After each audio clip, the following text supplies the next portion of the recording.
Now that the dust has settled on Cody basically going to WWE, obviously it's not 100% confirmed, but WWE's social and the wrestlers have started teasing Cody being there. And you know, Vince, if it's not gonna happen, he just says no, do not talk about it. So we're pretty sure. And that got me thinking, what do you do with Cody at WrestleMania if he debuts at WrestleMania? And I've got the perfect idea for booking this. So let's do some background for this. So obviously at WrestleMania, the biggest event is going to be Brock versus Roman, title versus title. I'm going to be working with you on the operation that Roman Reigns is going to pick up both titles, and he's going to basically act as the A champion overall WWE, and he'll go between SmackDown and Raw. So what does that mean? That means we're left in a situation where one show at any one time isn't going to have the A champion because Roman may be feuding on SmackDown. That leaves Raw without an A champion. We saw this when Brock Lesnar was champion a while ago and Rusev was US champion, and everyone was chasing Rusev and also Roman because Roman got it off him and they went back and forth on that. They elevated the US title to the top title on Raw, which was awesome. And that's where Cody comes in. So, if you're going to debut Cody and have him wrestle at WrestleMania, have him pick up the US title of Damian Priest. They've been talking about how Damian Priest is the longest running US champion in the modern era. I believe he overtook Jon Moxley recently. And so, and I'll be honest, the current gimmick they're giving Damian Priest is nowhere near as cool as Damian Priest is a cool dude. I'd rather just have that. But you know, they're doing this whole Jacqueline Hyde thing with Damian Priest. But that also means Damian Priest can act as a heel.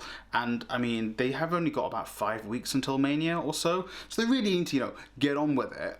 But basically, at WrestleMania, you're going to have a US title open challenge. So Damian Priest. You could probably advertise this beforehand. So Damian Priest comes out, you know, they're like, a challenger's going to come and face Damian Priest. So Damian's in the ring, he's like waiting for his challenger. Bang, Cody's music hits. He comes out in his Homelander gear with his massive fuck off tattoo. He comes down and he beats Damian Priest for the US title.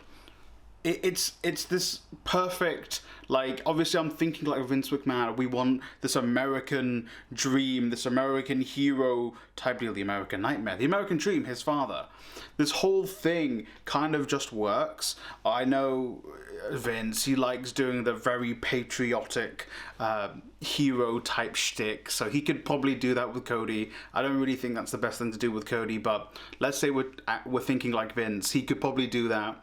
He could probably get Cody to pull off like a Dusty type promo, because if Cody, you know, reels it in a little bit, he can do those really great promos like his dad. He just needs to sometimes know when to stop. And I think with Vince there, Vince is going to be like, this is all you stop. So that's what I think you do with Cody at WrestleMania. You get Cody to win the US title in a US title open challenge against Damian Priest, and then from there you have Cody as the top guy on Raw. And all the other top guys are kind of in stuff at the moment. So Seth Rollins and Kevin Owens are kind of gonna be going for the US titles, I think. I think they'll win them either at Mania or next week, or 2 weeks time, I believe.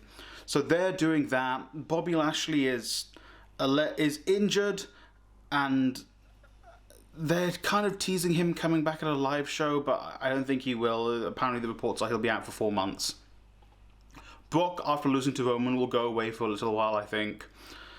Then you're not really left with too many top guys on Raw who are going to be the top people on top of the show. And you need someone, as Roman is going to have both belts going to Raw and SmackDown. You need someone to fill that gap. That's why you've got Cody. Massive return. You've got plenty of heels that can go after him. God, don't make it someone like The Miz be his first challenger, because I don't think The Miz should be your first challenger. But you've got like Edge still on Raw. Edge could go up against Cody.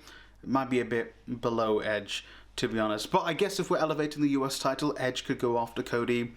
Randy and Matt Riddle. The Randy story would be amazing at some point, but Randy and Matt Riddle are together at the moment, and we don't know if and when they're going to break them up. I think they should only break up when one of them wins the world title and they have to face each other at Mania, preferably next year. But I digress.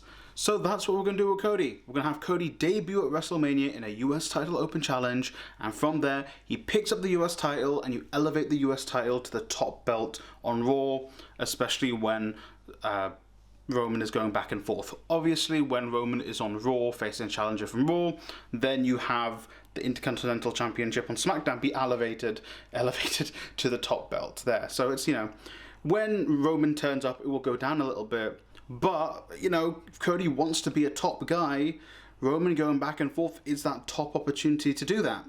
So let me know in the comments down below what you think of booking Cody Rhodes, the American Nightmare. I wonder if Vince will let him run with that in WWE. See him winning the US title at WrestleMania in an open challenge. Thank you for watching. Remember to like, subscribe, share the video, and I hope you watch some great wrestling today.